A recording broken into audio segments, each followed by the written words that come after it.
Hey y'all, right now there is a family in Arizona living through what every family fears. An 84-year-old mother and grandmother is missing. Investigators say her disappearance is not an accident, not a wandering off situation, but something much more serious. And as the days pass, the situation has only grown more complicated. There have been ransom communications. There have been imposters trying to take advantage of the situation. The FBI has now stepped in, and the family is publicly saying they are willing to pay whatever it takes to bring her home. But despite all of the headlines, all of the searches, and all of the activity at the home, Nancy Guthrie is still missing. Her family is pleading for her safe return. Investigators are chasing down every lead, and the timeline of what happened that night is still at the center of this entire case. So in this video, we're going to walk through the latest confirmed developments, what investigators are saying, and where this case stands right now.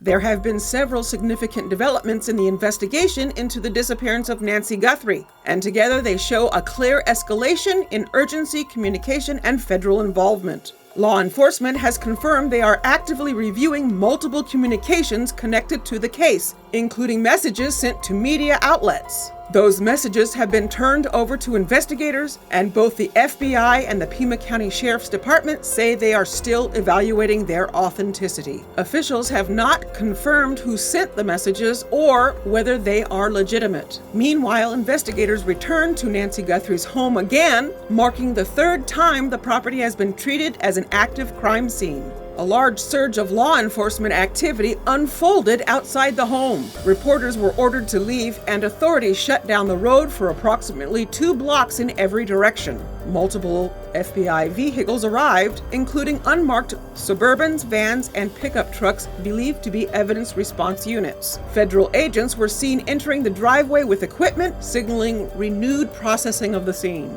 During this activity, law enforcement towed a blue Subaru SUV from the property and removed a wired device from the roof of the home, taking it for further analysis after a neighbor reported something unusual. Local sheriff's deputies handled traffic control while the FBI took control of the scene itself. Investigators have also acknowledged a critical gap in doorbell camera footage. While motion activity was detected during the overnight timeline, the subscription was inactive, meaning no video was recorded. Investigators have also obtained surveillance footage from a nearby Circle K gas station, which is believed to show a vehicle of interest connected to the time frame of Nancy's disappearance. Authorities are reviewing that footage as part of their ongoing effort to track movements around the home during the critical overnight window. Now, a major development involving the family. Savannah Guthrie and her siblings have released a new public video message after receiving one of the communications now being reviewed by investigators. In that message,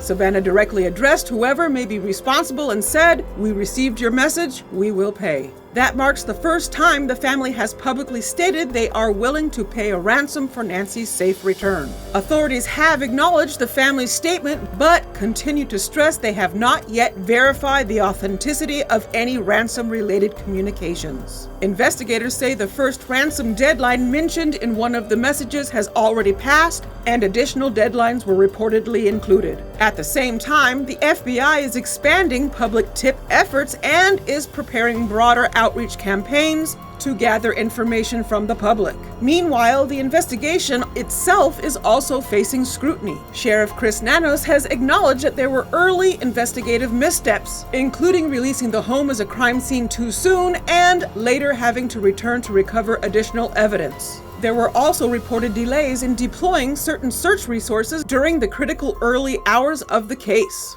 At the same time, there is now growing public scrutiny surrounding the leadership of the investigation. Pima County Sheriff Chris Nanos is facing criticism after being spotted at a University of Arizona basketball game while the search for Nancy was still ongoing. Images from the game circulated online showing the sheriff seated near the front rows as the investigation entered another critical phase. This was happening around the same time Nancy's children were releasing an emotional public plea, asking for her safe return and saying they were willing to pay a ransom. The optics of that moment quickly sparked backlash, with some people questioning the urgency and leadership surrounding the case. So far, law enforcement has not issued any formal statement addressing the criticism about the basketball game. But it's clear this investigation is now under even greater public scrutiny as it continues to unfold. Despite those concerns, authorities continue to say they believe Nancy was taken against her will and may still be alive.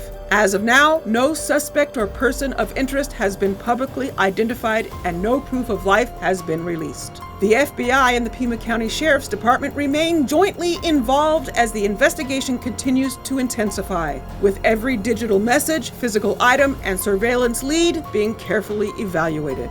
And as of right now, this case is still filled with more questions than answers. Investigators believe Nancy was taken against her will, but they have not named a suspect, and they have not confirmed whether any of the ransom communications are legitimate. The family is now publicly saying they are willing to pay, which shows just how desperate and urgent this situation has become. They're asking for proof of life, and they're asking for whoever is responsible to come forward. At the same time, law enforcement has returned to the home multiple times. The FBI is actively involved, and investigators are combing through surveillance footage, digital evidence, and every communication that comes in.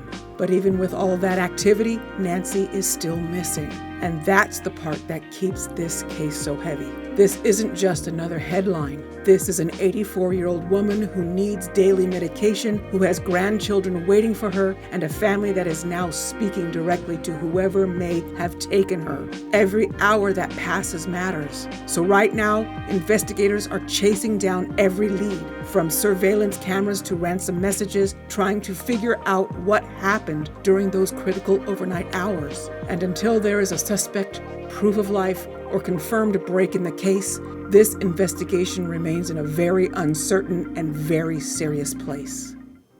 And that's it for this recap. Let me know your thoughts in the comments. Thank you for watching and supporting me. Be sure to hit the like button, subscribe, and click the bell so you don't miss any of my recaps. And remember, stay safe, stay curious, and I'll see you in the next one. Bye, y'all.